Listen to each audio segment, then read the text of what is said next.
Okay, let's go. All right. Stream is live. Okay. All right. Welcome to Believe in Falcons on a special live reaction for the thing we've all been waiting for. This is the moment that we thought would never come. In fact, I bet my life, not my life, I bet Mike's life that this would not happen.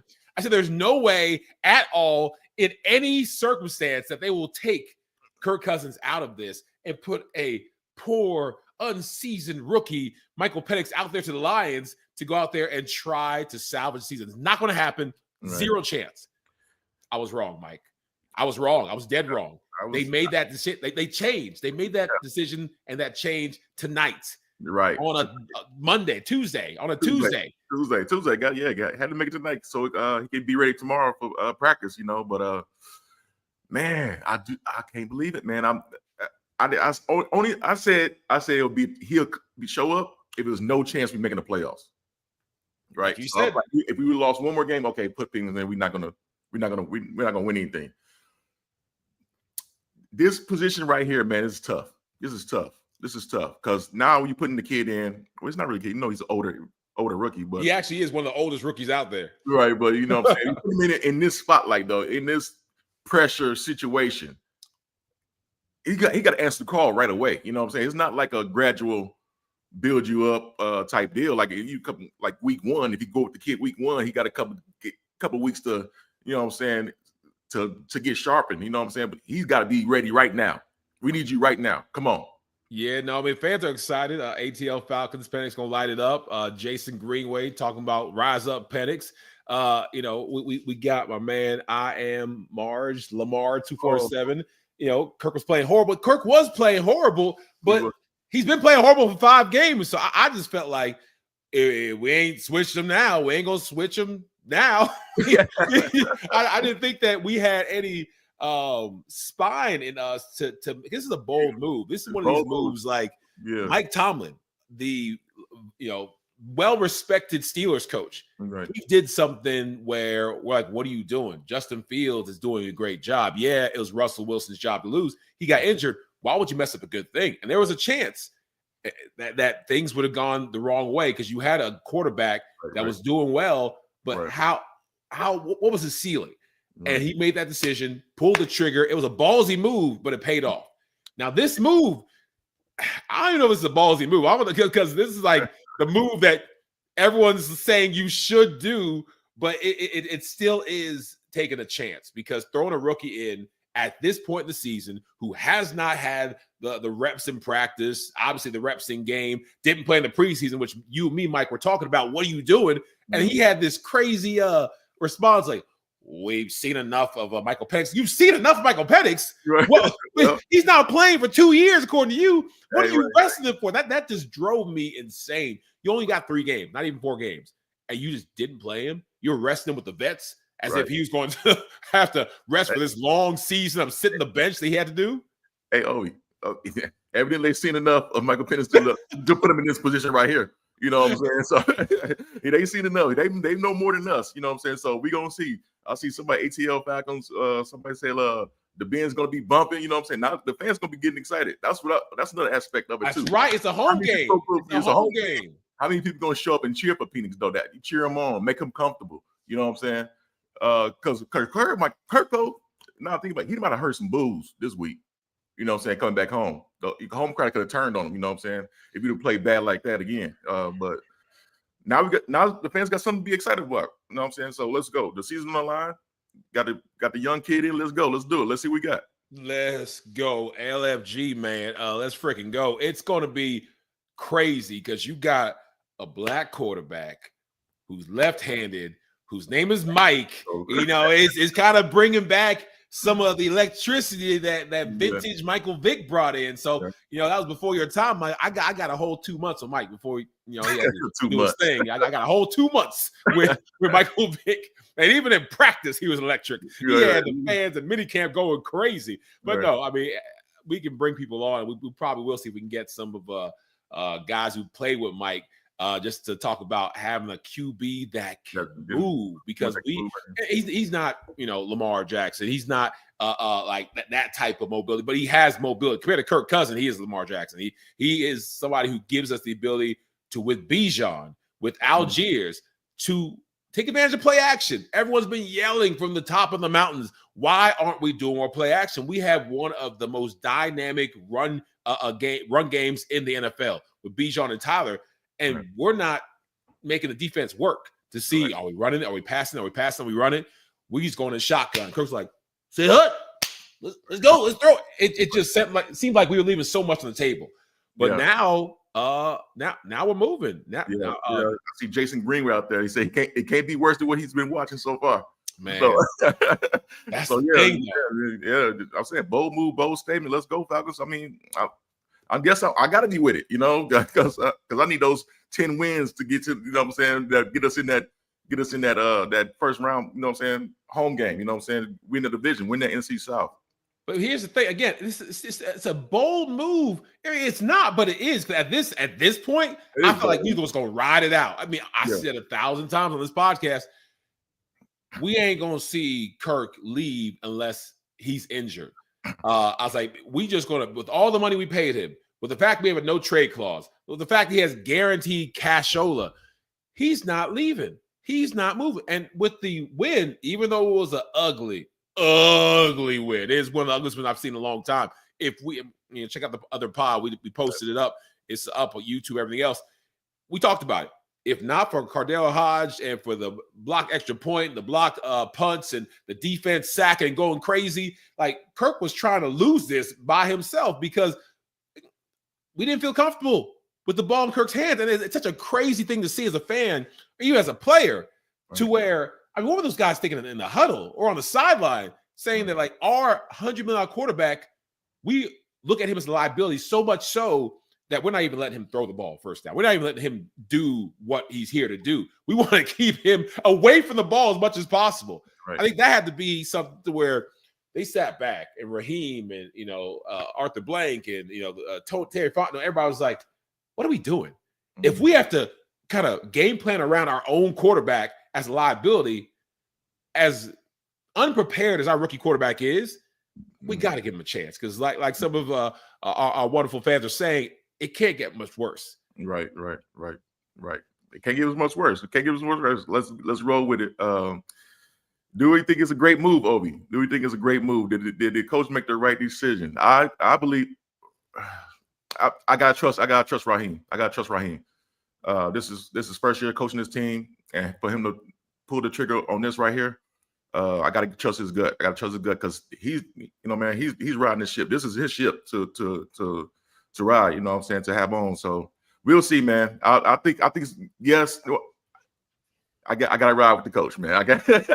You got to. I can't second guess, because if he's doing it for a reason. Yes, and I really think, Mike, and I could be wrong, but I just feel like there has to be something physically going with Kirk Cousins, and I don't get it. Like, well, I do to a certain point why he doesn't want to make excuses, because if he's damned if you do, damned if you don't. If he says, "Well, guys, I was injured, and that's the reason why I was playing so bad," like, man, you're making excuses. You're not injured. You're just soft. You're terrible. Whatever. Quarterbacks fight through stuff. Mm-hmm. But if he doesn't say he's injured, and he is, which might be the case, we're all saying, like, the guy's falling off when maybe his Achilles is acting up. Maybe he tore it again, sprained it, strained it, something. Something's wrong. I just don't see how a quarterback drops off a cliff from the 500-yard games, beating the Bucks, getting us to be top of the division, to just falling off a freaking cliff. Right. He has gone, not like, he's, struggling. It was fast. No, it was fast. It was like an old boxer, you know what I'm saying? Just them late rounds, you just see, don't hurt him. Oh, just like, take it easy though. Take it, like, he was slowly dying, man. But yes, I didn't think they was gonna. I thought they was gonna wait till next year or something. It was Rocky, Mike. It was Rocky 2. Like, throw the towel. Throw the damn towel. It's like Rocky 2, where Rocky 2, 3, 4, where the Russian was out there. A Creed's daddy. What's his name? Apollo getting his behind kick, getting his butt beat, and just taking it. Kirk's taking it, and you're like, hey, Raheem, take him out. Hey, Raheem, somebody take him out. Kirk's out here struggling, grimacing, getting sacked, no movement. Like somebody, help him help himself. And finally, they tapped him on the shoulder. They said, "Hey, young man." Oh yeah. Oh, somebody calling you out. Oh, somebody said went from elite to old real quick. Oh. Jason Greenway. Shout out to Jason. All right, Greenway. You know what? You're right. You called me out. You're right, because I was a Kirk apologist. Elite. He was elite. You can't be a Pro Bowl player and not be elite. I stand by that. I got 10 toes down on elite. Is if you go to the Pro Bowl multiple times, you're an elite player. Did he play elite? No, I've been through this. He didn't play elite, but I think he still is elite. He's still injured. Let it go, Obi. Let it go. No, Obi. I'm not letting it go. Who was that? Who said that? I'm gonna find you. Who was it? DJ? Who's that? No, Jason. Who out here talking trash? Reverse engineer and find this, knock on your door. Elite. Okay, all right, but no. Eddie's right. He's right. Kirk obviously has not been playing elite, and this is a decision that took some guts to make. Right. And it's fair to say I didn't think the Falcons they like to play it safe. I mean, they don't fire a coach until they prove like 3 or 4 years they can't do the job. They don't like making decisions like this. But one of the fans said this is like the 3rd year in a row where we haven't had the quarterback finish the season. We've changed quarterbacks mid-year, and that is problematic. That's not good. Yeah. But would you rather us stay here? Would you rather us just not do anything? I hate that we're in a position again where we're moving and shaking and bobbing and weaving, but this is the right decision. I think that this is the right decision. It's been the right decision. I actually would have been fine to see if Kirk can rebound, because I think it is there's a risk. There's a risk involved in throwing somebody that has been sitting the bench the whole year and expecting him to turn it on. Right. He could be a great quarterback or be better than Kirk, but it might take him 2-3 games to get into the swing of things. By that time, we're done. Season's over, Mike. Yeah, no, I know. But so, like they've been thinking about this for weeks, and they just said, "Man, we got to do it. We got to give the kid a chance." And it's not like Kirk's off the team. We can, if Penix doesn't play well, we can put Kirk back in. I think he's mature enough to handle that kind of situation. I hope so. But I don't think Penix gonna let that position go. I think it's showtime, and he's about to show out. I think he must feel like he's gonna. I mean, he got to feel like that. I was like, no pressure, and I think the locker room that has to rally around him too as well. Like that's gonna be a big help, because I want to know were they saying like time, giving a little nudge to the coach, like time to start Penix, you know what I'm saying, like, let's do it. So I mean, here's the thing, Mike, before we head out, have you ever been in a situation where quarterback or any other position, you've had a young rookie step up and be thrown into the limelight and have to take over the reins? Because like I can only imagine what's in Penix's mind. I mean, I can talk about as an athlete or as an NFL player what I would be thinking, but to be your first year, because my first year in the league, I didn't know what I was doing. I was nowhere. Oh, come on! No one asked that guy to be here. Let this guy in here. Oh yeah, it's Low Neal. Oh yeah, guess who? Oh, you thought I was? I'm laying on my couch. I'm watching you guys. Are you freaking? Can you guys call me daddy now? I told you they were gonna go with the rookie. Did I not tell you guys? You told us, Low. Hello. Who let the boogeyman in? Who let the boogeyman in? The prepping fullback in here. Oh man. I had to crash the party. I had to crash the party. Come on, crash it, man. Come on, crash it, man. You welcome, I guess. Jeez. Oh my God. So Low, is this the right decision? 1,000%. Why? Here's the thing. I'm not listen. Like you, I think Kirk Cousins has been an amazing guy over his career. Right. Something's wrong, guys. You know that. Look. Let's face it. No. Yeah. Does it mean that it's over for him? No. Go rewind this. Let's go back to the redhead pistol, Andy Dalton. Let's talk about the Carolina Panthers this year. Early in the season, they threw the young guy out there, and he looked absolutely a mess. He looked lost. You felt bad for him. You're like, someone saved this guy's life. Save him from him. Right. Enter Andy Dalton. Andy Dalton held it down, and he got to learn for like 3 or 4 weeks.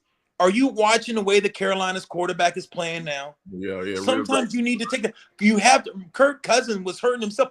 Come on, 15 against the Raiders. It was Right. ferocious. I mean, it was indespicable. Right, I mean, what are you guys watching? This, you guys, I mean, you saw that game. What you're like, Kirk Cousins? What's going on? And it's not that he doesn't have weapons. It's not that the defense isn't playing well. You have played good enough football the last couple of weeks to win football games, but your trigger man is letting you down. Come on, come on, coach. Coach. But here's the thing. Here's the difference between what was happening in Carolina and happened with us. You had a veteran who was ready to step in there, provide a spark, and knew how to turn it on like that. Does Michael Penix have it in him to turn it on like that? Because a lot of rookies don't get into the stride of things into a couple of games. This guy didn't even play in the preseason. Me and Mike and you talked about the fact that these soft starting teams play like 1-2 series. They done. So he hasn't played for months and months. I don't think it's going to be as pretty as everyone says it is. I hope it's going to be. But I think he's going to take some time to get into his groove. Let me tell you something. Now I can go with you. They might not lose a game with this guy. Because let me tell you, I'm just talking about right now. You get ready. They're going to beat the Giants, but you guys win at home in Atlanta. You're going to win this game by 21 points.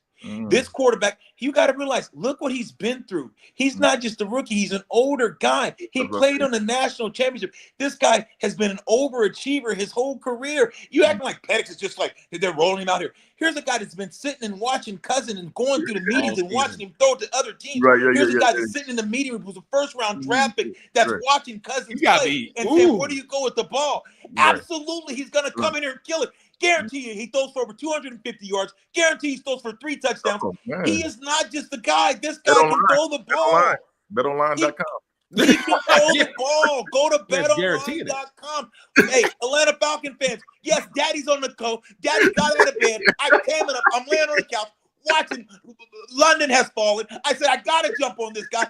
You guys want to make some money? Go to BetOnline and tell them that Low Daddy sent you. Low Daddy sent you. Tell them Low Daddy sent you. Oh, my gosh. Let's get crazy. Let's get crazy. I said that to my son. He's like, Dad, what are you talking about? I was like, watch out, boss. Things about to get crazy. Like, Daddy, what are you doing? He's 10. So he's like, he now talks to me like he's grown. He's like, Dad, stop that. Don't ever do that again. I said, my friend Lorenzo. No, hey, honestly, guys, you are going to be all right against the Giants. Here's the thing about Pettis that you have to realize. Here's a guy, he can make every throw. You saw him in the preseason. He doesn't play. It's not like this guy's going to be running around. You say, okay, you watch him go through his progressions. He's a smart coach. You know who coached him. Think about the coach DeBoer, who's now in Alabama. Alabama, like you said, Mike, they're a running team, but you got a coach that's trying to change the way that they do stuff. But he is a seasoned coach. This is a guy who knows how to get his quarterbacks to go through progression. This Michael Pettis kid, I'm telling you guys, he knows football. Yeah, he's going to have you're going to see some rookie stuff, mistakes, but the guy, he's got a good enough team around him. You don't have to be great. Atlanta's Falcons team, you guys been saying it all the time. You guys got sweat. You guys can run the ball. Yeah. You got a decent defense.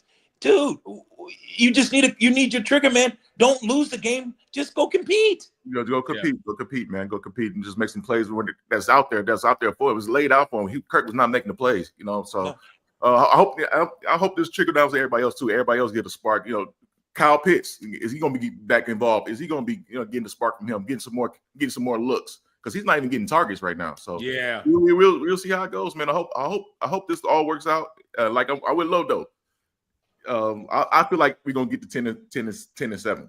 I hate it. I don't want it to happen. I want the young fella to lose one, but because I don't want you to get in 10. But I'm telling you, the team now is rejuvenated. I'm telling you. You have to realize you guys got a new re-energized football team. Those veteran guys on there looked at the Cousins and they're like, we love you, but they didn't think that he gave them a chance. You think the coach just made this decision, pulled it out of his butt? No, he's like, guys, he lost that locker room, guys. It's not that they don't like Cousins, but they didn't believe. They stopped believing in Cousins. Receivers don't want to run the routes. They're looking on the sideline. It's hard. They don't want to just throw him under the bus because he's a veteran coach, and you don't want to do that to Cousins. But you have seen this team. They are like, God, and they are, I'm telling you, they're happy. Atlanta Falcons right now, this was the best move. At least you got through the Raiders because you could have lost that game. At least you were able to make it through that game. And now I'm telling you guys, I think you're going to see at least, I'm not saying you're going to win the go 10, but I am going to say this. You're going to see more explosive offense. Guarantee you they will score over 20 in every single game from here on out, win, lose, or draw. Guarantee you they're scoring over 20. Yep. They got to. I mean, they have to. I mean, at this point, it's if they don't make this change and have it make the team better, it's going to be even worse because guess what? We're a what have you done for me lately type of I think crew. And if this doesn't go the right way, Lorenzo, if we ain't scoring 20 points, if we're not putting up 250, if the people on Better Line ain't making money because of your predictions, and say Penix doesn't do what everyone thinks he's going to do, that's going to fall on Raheem and Terry Fontenot, and they're going to be, even though I don't think it'll ever happen, people will be chanting, hey, these guys, get them out of here, which, again, never going to happen. But this is a big change and a big chance they're taking on the young fella, and he's going to step up to the plate. And he's going to deliver. Let me tell you something. When you guys are telling me, hey, Lowe, they're going to be mad at you because you told them bet online, let me tell you something. If I tell you guys a duck can pull a truck, you might as well shut up and hook him up. If I tell you the moon is giving cheese, bring your crackers. Let me tell you, the young fella, Michael D, he going to put it down, Mike. You know it, Mike. You know it. I know it. You know that boy going to score 20. I told you guys this before the season started. I said, let me tell you, if Kirk Cousins struggles, they going to go with Penix. Y'all laughed at me. You said I did laugh. You said I didn't know what I was talking about. All I was doing was preaching and letting y'all know I'm crazy. I told you guys owe me dinner just because of that. I don't care if you win 10 games. Bets off. You guys, I automatically win because of the fact you changed the race in the middle of the race. That means it's a default. I win the bet, and I warned you this young fella was going to play football. I tell you, he's going to cook. He's going to cook. He's going to cook with the ATL. The dirty bird is back. I mean, I didn't think he was going to struggle. That was my thing. I didn't think Kirk was going to struggle. I was like, he just got to distribute the ball. He ain't got to be special, right? Just we got playmakers, like you said earlier, but he can't get the ball to the playmakers. He was struggling just getting the ball, like handoffs. You watch some handoffs to where it seemed like the brother was laboring. He was trying to, move his legs and pick it up and take it down. And I hope he just raises the level of play for everybody. Even Younghoe Koo was having some Kirk Cousins type of things. You can't have you can't have the kicker losing games for you. You can't have the kicker missing every other game. Like Younghoe Koo, my man Jason Greenway pointed it out, he has to get better. So if they pull Kirk, is the next one the kicker? Because we thought Kirk would never be pulled, and we think the kicker will never get pulled. But if he misses a couple more kicks, I guess he's been put on notice that we getting vets up out of here for people who can actually get it done.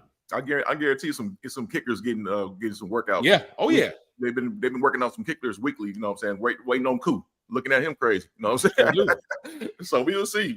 Koo got to come up with it too. You got to step up with it too. But maybe just extra points and not field goals. Honestly, but you guys give me your breakdown on pass. What do you? I mean, Mike, I know. What do you guys when you guys see this guy? Because I see him throw the ball. What do you guys really? What do you think about it? Honestly, I loved him in college. So did I. But I ain't think he was gonna go 8th. You know what I'm saying? I ain't think I was gonna pick him that early or pick him at all, really. But I did. But he went 8. Oh yeah, you did predict that. I did. But we'll see. We'll see. He wasn't the best quarterback height coming out this year, but that kid can throw the ball, man. He can spin it. I think even though you made a great point, as much as I am uneasy with a rookie going in there and expecting to win 3 games in a row, go 3-0 with very little practice time, because Kirk was taking the reps of the ones all season long. He's with the 2s. He's still getting some reps, but not no real reps with the guys he's now going to be playing with. The timing is going to be off with Drake and Mooney and Ray. The everything's going to be not off, but it's not going to be as synced up as Kirk. But then you can say, well, how did that help Kirk? Right. But he has been sitting down. You were talking about it's the true. He has been learning. He has been getting some, Jordan Love-esque type of experience where he's watching a guy, and despite how Kirk has played, Kirk Cousins is a veteran. Watching a veteran, how he prepares, how he gets ready for games, especially in his 6-3 tenure when he was on fire. I'm hoping that Penix took some of that and is like, you know what? All right, I know how to prepare in college. Now I got a little bit of a glimpse of how to prepare in the NFL. I'm going to take the good, leave the bad, and go out here and ball. That's what I want to happen. Do I think that's going to happen?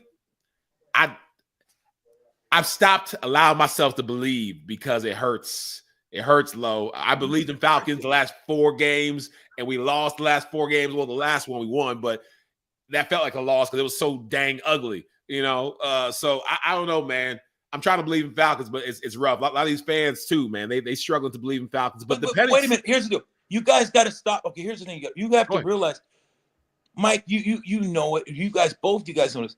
If your defense is balling and your running backs have been playing and your quarterback is just think about this, guys, 8 interceptions in 2 weeks. Mm-hmm. Tell me how is that going? What do you guys think that your team is going to be able? How do you think they're feeling emotionally? We played this. You're talking about over 30 years of football between us three. Think about, when you own a team and you don't believe in the guy that's throwing the ball, or you don't believe in your running back, or you don't believe in your defense, it deflates you. If you got to go out there, you got to score 40 a game, dude. When you have bad defense, all right, guys, we got to go out and score. You know what's going to happen. It puts you in a position that you're like, God, here we go again. You had guys on the receivers, the running back, the team, the whole ore of the Atlanta Falcons, man, has been a negative. They're like, here we go again. And they're playing down and they're pushing. You're stressing. You're putting extra on it because of the fact you're like, oh my God, you know what Kirk's going to do. They don't believe. He's not a guy that can go out there and take command of the huddle anymore right now. Something is off. Not saying that he can't get it back. But guys, you had to go in a new direction if you want to think about getting in the playoffs. Kirk Cousins does not give the Atlanta Falcons the best chance to win right now. I don't care what you guys say. That's the headline. Kirk Cousins is not giving the Atlanta Falcons the best chance to win. That's the headline, though. The noise is too loud. The noise is too loud, and he had to pull the trigger. Raheem, and thought knew, like you said, Obi, they're not gonna put the kid in if they don't believe in him. And and it's a big decision for them to make this decision. Like, it's a bold move for them as well. They're like, the blame is not going to be on Penix if we lose. Put him in there. You should have kept Kirk. If he plays bad, you should have kept Kirk. Kirk was trying to play better. Yeah, so they got some of that risk too for putting them in. So it's not easy switching your quarterback like this, especially in a situation like this. And we started off 6-3. Oh, dude. Stop I just want a porterhouse. I wanted my steak aged at least 45 days. Me and Lindsay, we're gonna pull up on y'all brothers and y'all. Hey, ATL, Daddy's coming to town. Daddy's coming. I'm gonna get crazy with y'all in the ATL, Daddy. I'm gonna get crazy. If we win the next 3 games, that's 10. No. If we win the next 3 games, you guys, come on. You guys need to say, Lo, you won. If you win the next. Oh, he throws on us. The bet was 10 games, right? The bet was 10 games, right? Okay, so we win the next 3. You owe us steak. It ain't over yet. Lo, get out of here. We gotta wrap this up anyway, Mike. We've been on here too long, but Jason Greenway, to Moxie, DJ, Keith, No Sweat, to the whole crew. Who else we got? Aaron Grant, everybody who joined us and had a chance to chime in. Eric Weinberg, Bailey Watson, Simeon Toko. Right, I'm killing these names, but everyone who's come up here and been believing in our Falcons, been believing in Ovi and Mike to talk that stuff about our Falcons. Thank you so much. It's going to be a fun, wild, crazy end to the Falcons season because we got a new quarterback. His name is Michael Jackson. Jordan Penix. Michael Penix is our new QB. And he is going to take us to the promised land. Mike, take us out, man. Man, I just can't believe it, man. I'm excited. I'm excited for the team. Excited to see what's going to come Sunday. I'm excited. So they pull the trigger. We're going to see. So I'm ready to see the reaction of the fans when he comes out that locker room and that roar, that initial roar. This game is going to be sold out. As bad as the Giants are, people are going to show up. They're going to want to see this. This is not the future for the Falcons for the next 10 years, possibly. This could be one of those Matt Ryan-esque type of drafts where this is our guy. Yeah, let's go. Let's fucking go. Yeah, believe in Falcons. Believe in Falcons, baby. We'll talk to y'all soon. All right. Thanks for hopping on. You know what I mean.